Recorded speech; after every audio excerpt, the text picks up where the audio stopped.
Well, welcome to another friendship bracelet making tutorial. Today we're going to be learning the friendship bracelet pattern Tiger Tail. This one's awesome. I mean, they're all awesome. For this one, you'll need 4 different colored strings. I have 2 blues and 2 yellows. I'm gonna do like every other to get them really nice and mixed up. And you want them each at about 24 inches. You'll want them longer if you plan on doing this as an anklet.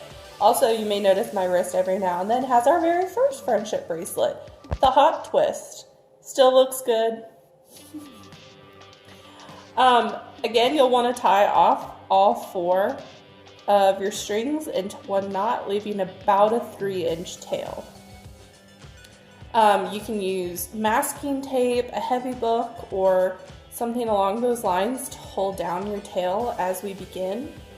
For me, I've been painting water jug again because I'm always painting. And we're going to go ahead and begin. So you're going to want to separate them out. Got a little extra string here. I'm going to start with this really pretty light blue first, so I definitely want that separate from my other strings, and then I want this kind of darker yellow that's kind of a gold color. Second, that's going to be our B string. Our C string will be this darker blue, and then our D string will be the brighter yellow. So you're going to take your A string, for me the light blue, because we're starting from the left, we move left to right. And you're going to do that backwards P around and through just the gold string, and you want the blue string to land on top of the little P hump, and then you're just going to pull it tight all the way up to the big knot, and then you're going to repeat that same step on your B string. For me is the gold color. So you're going to pull it all the way through tight to the top.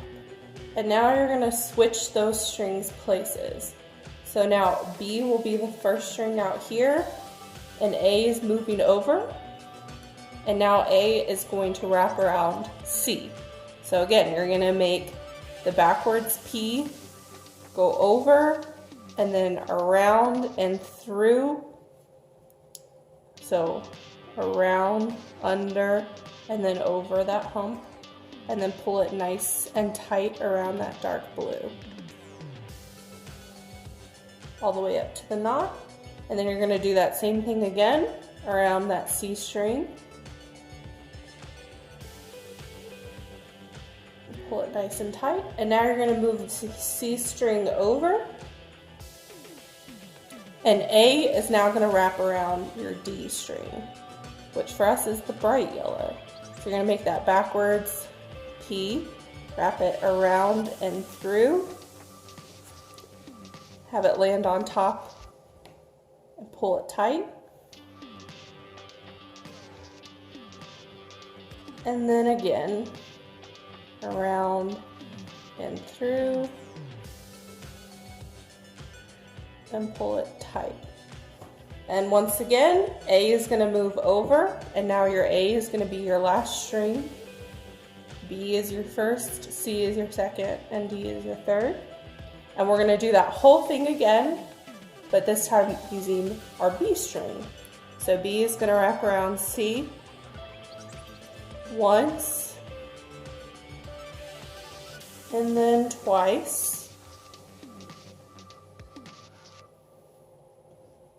And this is the same knot pattern that we've done on all the other ones. That backwards P. Alright, so now we're going to move C over, and it will be first in line. And now our B string is going to wrap around our D string. So again, you want it to wrap around, through, and then over on top of itself, and pull it tight. And then you're going to do it again a second time.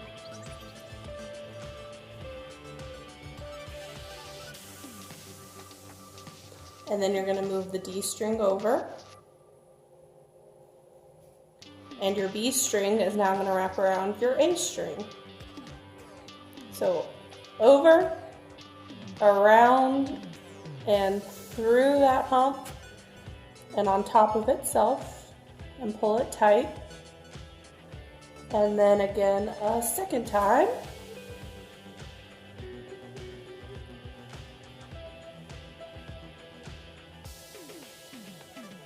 And then our B string will now be our last string, our C string is our first string, and we're going to do this all again starting with the C string.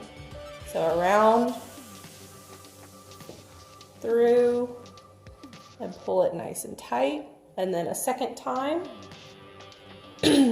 So this is why it's important to have 4 different colors. You can more easily identify what your 4 strings are.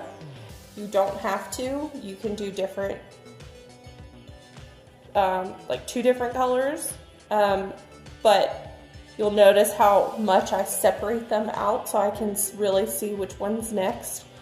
And that will be doubly important if you're only using 2 different colors, or if you are doing 1 color.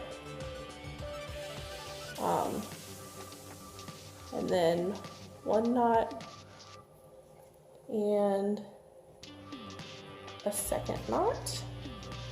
We're going to pull it nice and tight. And then our D string finally gets its turn. And so around, through, and then on top, pull it nice and tight, and then a second time.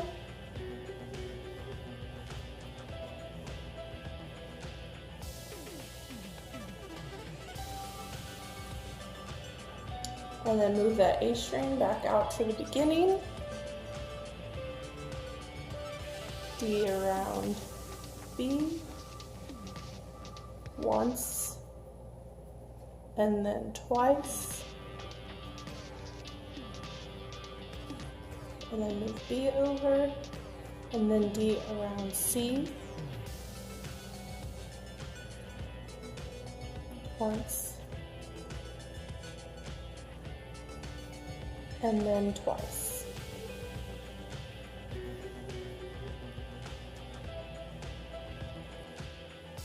Now, what I like about this pattern versus say like the zipper is because it has all 4 colors that are getting used evenly, you can really start to see the fruits of your labor right away. So for example, I've already done the full pattern 3 times across all 4 strings, and I can already see what's happening, and it looks great. And I don't feel like it's taking me as long as it actually is. The other cool thing is today we're doing 4 strings. You could do this same pattern and add more strings. I have done it with 6 strings before. You just want to give yourself a little bit more of each string. So we're doing 24 inches. You may want to pop that up to 28 or 30 inches. Problem of doing this while I'm talking is sometimes I forget if I've done it twice. And I'll notice later if I did forget to do it twice, even before rewatching this video, because it will be very apparent. That's okay. So you also just want to make sure that you keep following your pattern. So the new color wraps around the other 3 colors individually twice. That's what helps get you that nice diagonal pattern.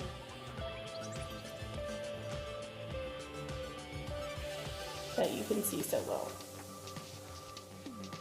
Now, as I've said before, I'm not usually one to sit down and do friendship bracelets all in one sitting. I usually like to do, get a couple different ones started, and then take them on the go.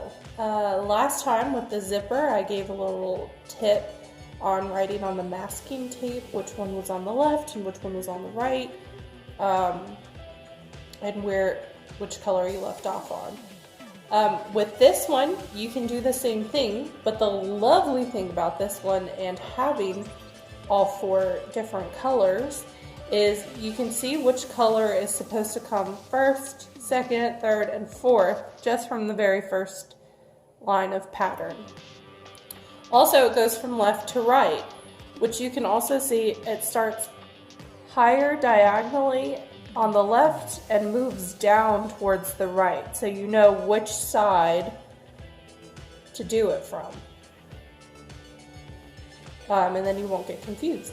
And that is an easy way for this one without having to worry about masking tape if you don't have it, or a Ziploc bag or something where you mark all of that. You can still do that just to be on the safe side, but this pattern tells you exactly what goes where and when, which is great.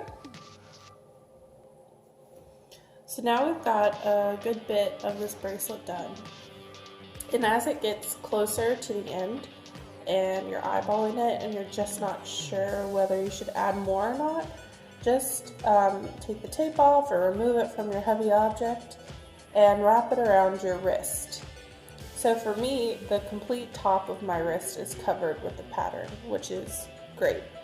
But if I were to bring it around, the whole bottom part of my wrist would mostly not be covered with the pattern, which is fine, but I think I'm going to do the pattern just a few more times just so that it does wrap a little further around. The great thing about this is I can do the pattern 2 more times on each color string, and then I'll probably be right where I want to be.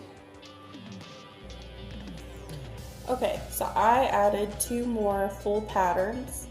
I'm ending with my strings in the same order in which I started them.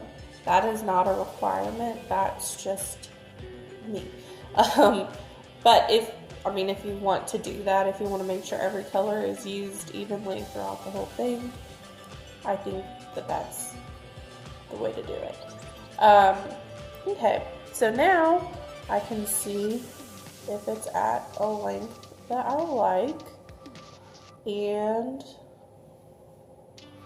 it is. It comes around just a little bit more around the back side of the wrist. I'm going to have to tie it off anyway, and I don't want to tie it off around the pattern that I've worked so hard to do.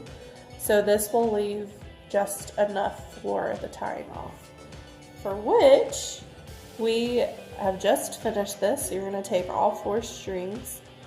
You're going to make a nice little loop with all 4 of them and pull the tail of all 4 strings through said loop. And you want to get that knot down and tight as close to where you finished as possible without covering it up too much, because you don't want that to come undone.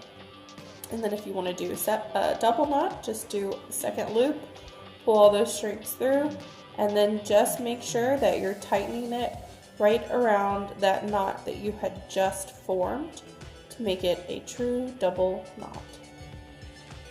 Done, and now it's ready to be tied off, and it looks beautiful. So this has been the tiger tail. If you have any questions, feel free to shoot them in the comments below, and we'll see you next time for our next video. Thanks so much.